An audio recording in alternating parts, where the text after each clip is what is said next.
Jamaica test যেন বাংলাদেশের batting ব্যর্থতার পুনরাবৃত্তি। সাদমান মিরাজ ছাড়া কেউই ক্যারিবীয় পেসারদের সামনে মাথা উঁচুই করতে পারেনি। স্কোরবোর্ডের ১০০ রান ওঠার আগে ৮ উইকেট হারিয়ে যেন ব্যাকফুটে ছিল বাংলাদেশ। ছোট্ট পুঁজি ১৬৪ রানের, সেটা নিয়েও টাইগার বোলাররা লড়াইয়ে তেমন করতে পারেনি সুবিধা।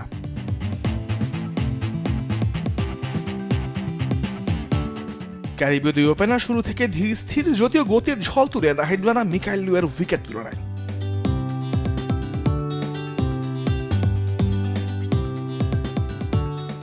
শেষ দিকে স্পিনাররা টার্ন পেলেও উইকেটে দেখা পাননি ওয়েস্ট ইন্ডিজ অধিনায়ক ব্রাথওয়েট ৩৩, তার সঙ্গী ক্যাসি কার্টি অপরাজিত দিন শেষে ১৯ রানে।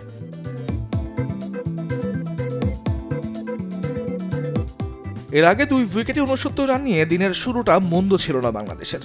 সাদমান, শাহাদাত, দীপু মিলে প্রতিপক্ষ বোলারদের ভালোই সামাল দিচ্ছিলেন, কিন্তু শাহাদাতের বিদায়ের পর তাসের ঘরের মতো ভেঙে পড়ে টাইগারদের মিডল অর্ডার। লিটন দাসের পর সাজঘরে ফর্মে থাকা জাকের আলী, সাদমানও ফিরলেন জোসেফের সুইংয়ে পরাস্ত হয়ে। তার ব্যাট থেকে আসে ৬৪ রান। ১০০ পার হওয়ার আগেই ৬ উইকেট নিয়ে সফরকারীদের পুরোপুরি গুটিয়ে দেয় ক্যারিবীয় বোলাররা।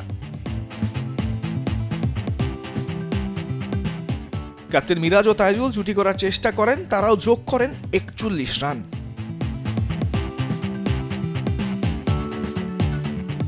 লোয়ার অর্ডার নিয়ে আর বেশি দূর এগোতে পারেনি বাংলাদেশ। শেষ পর্যন্ত বাংলাদেশ গুটিয়ে যায় মাত্র ১৬৪ রানে।